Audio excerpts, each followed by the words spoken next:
नमस्कार, स्वागत है आपका बिहार समाचार में। बिहार की जनता के लिए बड़ी सौगात है। तेजस्वी यादव और मुख्यमंत्री नीतीश कुमार जी ने बड़ी खुशखबरी दी है। साथ ही बिहार में कई लाख पदों पर सरकारी नौकरियां निकल गई है। 7वें चरण की शिक्षक बहाली को लेकर भी बड़ी खुशखबरी है। तो वहीं तेजस्वी यादव ने बीजेपी को बड़ा झटका दे दिया है। साथ ही सबसे बड़ी खबर कि बिहार में शराबबंदी खत्म हो सकती है। कोर्ट ने बड़ा फैसला सुना दिया है। तो आज की बड़ी खबरों पर बात करने से पहले आपसे एक छोटी सी अनुरोध है, कृपया वीडियो को एक प्यारा सा लाइक अवश्य कर दीजिएगा। आपका लाइक करना ही हमारी मेहनत का फल होता है।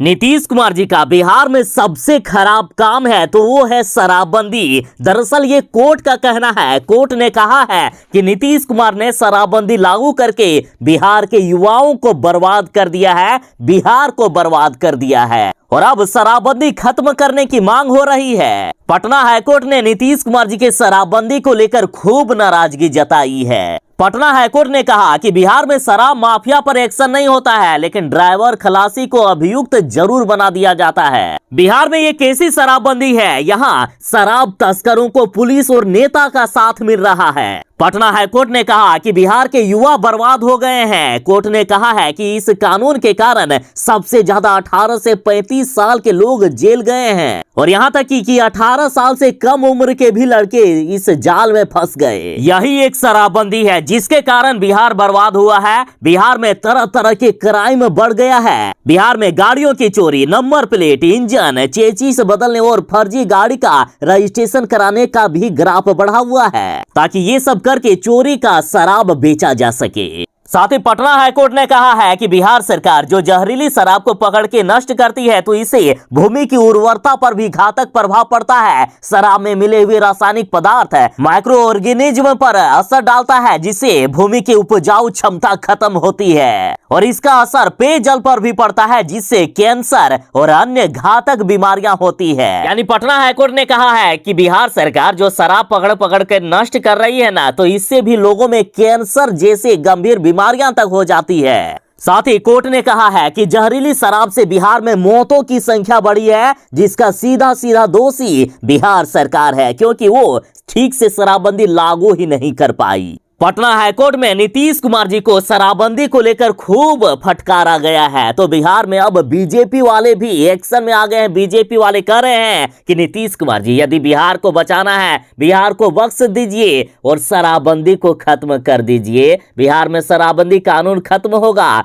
तभी बिहार का भलाई होगा, ऐसा कहा जा रहा है बीजेपी के द्वारा। और कोर्ट से इस तरह के फटकार के बाद हो सकता है कि बिहार सरकार भी कुछ शराबबंदी कानून में समीक्षा करे। आपकी क्या राय है? क्या बिहार में शराबबंदी कानून खत्म होना चाहिए? जरूर ही बताइएगा कमेंट में। बिहार के किसानों के लिए बड़ी खबर है। देखिए, बिहार के 80 लाख किसानों को मोदी सरकार ने गिफ्ट दे दिया है।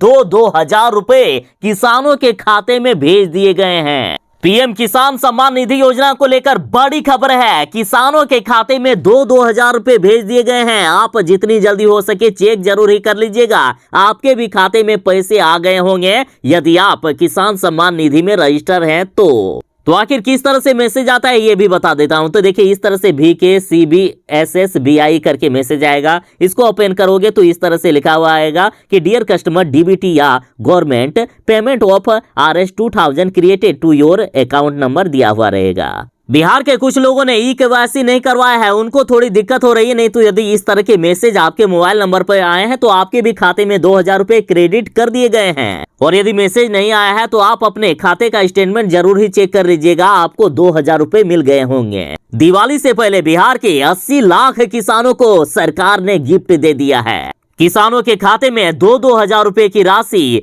डीबीटी के माध्यम से भेज दी गई है। और हाँ, जरूरी सूचना, जिन्होंने अभी तक KYC नहीं करवाया है तो कृपया KYC 1-2 दिन के अंदर जरूर करवा लें, आपके भी खाते में पैसे आ जाएंगे।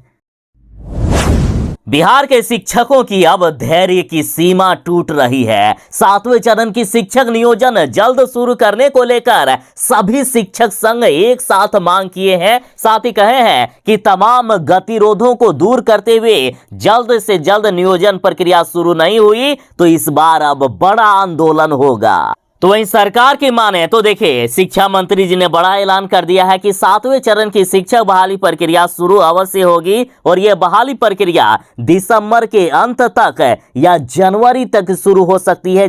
दिसंबर के अंत तक या जनवरी तक वैकेंसी आ सकती है। बता दें कि इस बार 7वें चरण की शिक्षक बहाली में 3 लाख से भी ज्यादा पदों पर बहाली होने वाली है, जिसमें से प्रारंभिक स्कूल के 80,257 पद शामिल हैं, हाई स्कूल के 1,22,000 पद हैं, प्रधानाध्यापक के 6,000, तो वहीं पुस्तकालय अध्यक्ष के 1,893 पदों पर बहाली होगी। और अब तो तेजस्वी यादव ने भी ऐलान कर दिया है कि स्वास्थ्य, शिक्षा और पुलिस विभाग में जल्द ही हम बम्पर नौकरियां देने वाले हैं। साथ ही तेजस्वी यादव ने ऐलान किया है कि थोड़ा इंतजार का मजा लीजिए, दिसंबर अंत तक 7वें चरण की शिक्षक बहाली प्रक्रिया शुरू हो सकती है। जीत आखिर सच्चाई की ही होती है। तेजस्वी यादव ने पहले ही कहा था कि हमें कोर्ट पर पूरा भरोसा है और कोर्ट से तेजस्वी यादव को बड़ी जीत मिली है। दरअसल सीबीआई ने तेजस्वी यादव की जमानत को रद्द करने के लिए और तेजस्वी यादव को जेल में रखने के लिए कोर्ट में याचिका दायर कर दी थी। सीबीआई के द्वारा कहा गया था कि तेजस्वी यादव ने हमें धमकाया है, साथ ही हमारे काम में बाधा डाला है। लेकिन तेजस्वी यादव को कोर्ट से बड़ी राहत मिली है। सीबीआई कोर्ट से तेजस्वी यादव के जमानत बरकरार रखने को लेकर फैसला ले लिया गया और तेजस्वी यादव की इस बड़ी जीत के बाद राजद कार्यकर्ताओं में खुशी का माहौल है। मिठाइयां खिलाकर खुशी इजहार किया जा रहा है। सीधा सीधे राजद के द्वारा कहा जा रहा है कि ये बीजेपी की भी बड़ी हार है। बीजेपी के ही इशारे पर इस तरह के तेजस्वी यादव को फंसाने के लिए चाल चला गया था। तो वहीं तेजस्वी यादव ने कई बार सीबीआई, ईडी को बीजेपी की जमाइयां बता दिए हैं। सीधा सीधे कहा जा रहा है कि जीत आखिर सच्चाई की ही होती है। साथ ही बता दें कि तेजस्वी यादव ने सीबीआई कोर्ट में अपना पक्ष रखा और कहा कि सरकार के गलत कामों पर सवाल करना मेरा फर्ज है, मैंने कोई गलती नहीं की है। फिर भी कोर्ट ने तेजस्वी यादव को नसीहत दी है कि इस तरह की भाषा का प्रयोग ना करें।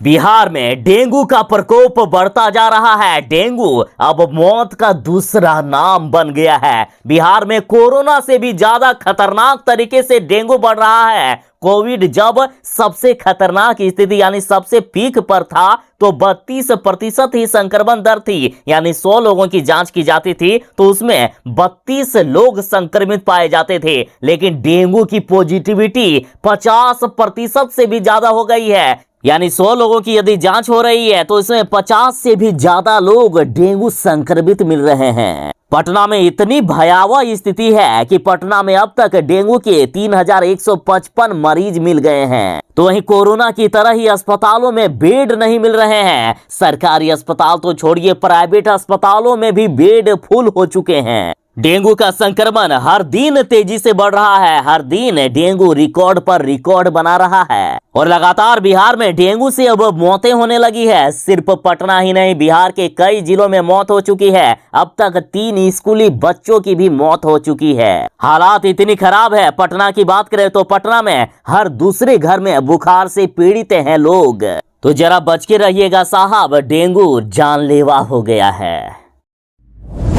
बिहार वालों के लिए बड़ी खबर है। यदि बिहार में आप छोटा उद्योग लगाना चाहते हैं लेकिन आपके पास पैसे नहीं है तो सरकार आपको 10 लाख रुपए तक लोन दे सकती है। और बड़ी खबर तो ये है कि इसमें 35% अनुदान मिल जाएगा। देखिए, बिहार में प्रधानमंत्री micro food processing enterprises scheme में फूड प्रोसेसिंग सेक्टर में अचार, स्नैक्स, मसाले इत्यादि उत्पादों को बनाने के लिए सरकार की तरफ से 10 लाख रुपए तक की लोन की पेशकश की गई है। और यदि आप लोन लेना चाहते हैं तो इसके लिए आपको जीविका और जिला उद्योग केंद्र के माध्यम से ऑनलाइन आवेदन की प्रक्रिया आप करवा सकते हैं। बिहार वालों के लिए खबर है कि बिहार में खाद्य प्रसंस्करण के क्षेत्र में उद्यम स्थापना के लिए समुचित कच्चा माल उपलब्ध है। राज्य में कृषि और पशु उत्पाद यानी दूध, पनीर इत्यादि के निर्माण में भी अपार संभावनाएं हैं और इसलिए बिहार सरकार इसी क्षेत्र में लघु यूनिट स्थापित करना चाह रही है। इसलिए बिहार के लोग यदि चाहते हैं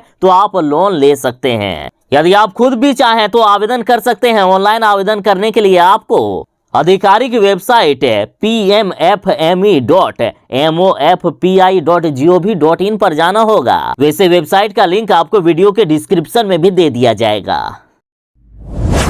बिहार के सरकारी कर्मियों को, जो बिहार में सरकारी नौकरी करते हैं, उनको दिवाली पर दोगुनी खुशी दे दी गई है बिहार सरकार के द्वारा। दिवाली से पहले वेतन तो मिलेगा ही, उसके साथ ही डीए भी बढ़ा हुआ मिलेगा। बिहार सरकार ने त्योहारों के सीजन को देखते हुए फैसला लिया है कि इस बार सभी बिहार के सरकारी कर्मियों को महीने समाप्त होने के 10 दिन पहले ही वेतन दे दिया जाएगा। 20 अक्टूबर से वेतन देने का कार्य शुरू हो जाएगा। और बड़ी खबर यह है कि वित्त विभाग ने बढ़ी हुई महंगाई भत्ते अक्टूबर की सैलरी में ही जोड़कर देने के लिए अधिसूचना भी जारी कर दी है। आमतौर पर बिहार के सरकारी कर्मियों को लास्ट वर्किंग डे पर वेतन मिलता था, लेकिन इस बार लास्ट वर्किंग डे के 10 दिन पहले यानी 20 अक्टूबर से ही वेतन देने का कार्य शुरू करने का ऐलान कर दिए। तो नीतीश सरकार ने बिहार के कर्मचारियों के लिए महंगाई भत्ते में 4% की बढ़ोतरी कर दी है। अतः महंगाई भत्ते बढ़कर 38% तक हो गया है। तो बिहार के लगभग 4 लाख से भी ज्यादा सरकारी कर्मचारियों को 20 अक्टूबर से वेतन दिया जाने लगेगा।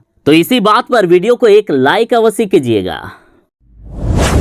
बिहार में जातीय गणना को लेकर बड़ी खबर है। देखिए, जातीय गणना नवंबर महीने से शुरू होने वाला है और इधर पटना में जातीय गणना का कार्य जल्द शुरू होने की तैयारी हो रही है। 11 कोषांग का गठन भी हो गया है। देखिए, सरकार द्वारा उपलब्ध कराए गए कुल 204 जातियों की सूची के सत्यापन का कार्य पटना जिले के सभी चार्जों से किया जा चुका है और अब पटना जिले में जल्द ही 204 जातियों की गणना का कार्य शुरू कर दिया जाएगा। बिहार में यदि एक बार जातीय गणना का कार्य पूरा हो गया तो बिहार के सभी वर्गों के सभी जातियों के विकास का कार्य आसानी से हो सकेगा। बिहार के हर वर्ग पर सरकार ध्यान दे पाएगी। सीबीआई वाले चाहते थे कि तेजस्वी यादव का जमानत रद्द करके तेजस्वी यादव को जेल में रख दिया जाए, लेकिन कोर्ट से तेजस्वी यादव को बड़ी राहत मिली है। कोर्ट ने तेजस्वी यादव की जमानत को बरकरार रखा और कोर्ट ने उल्टा सीबीआई को ही फटकार लगा दी है। तो इस पर तेजस्वी यादव के बड़े भाई तेज प्रताप यादव बोले कि विरोधी तो लगे रहते हैं, लेकिन भगवान भी देख रहे हैं कि कौन सही और कौन गलत है। तेज प्रताप यादव बोले कि भगवान की कृपा है और बिहार की जनता का आशीर्वाद है। विरोधी तो हमारे ऊपर शुरू से ही लगे हुए हैं, लेकिन हम अपने काम में लगे हुए हैं और काम से ही सही जवाब दिया जा रहा है। तेज प्रताप यादव बोले कि तेजस्वी यादव ने जो जिम्मेदारी ली है, जिम्मेदारी को वो पूरा निभा रहे हैं। साथ ही तेज प्रताप यादव बोले कि हम कोर्ट का पूरा सम्मान करते हैं।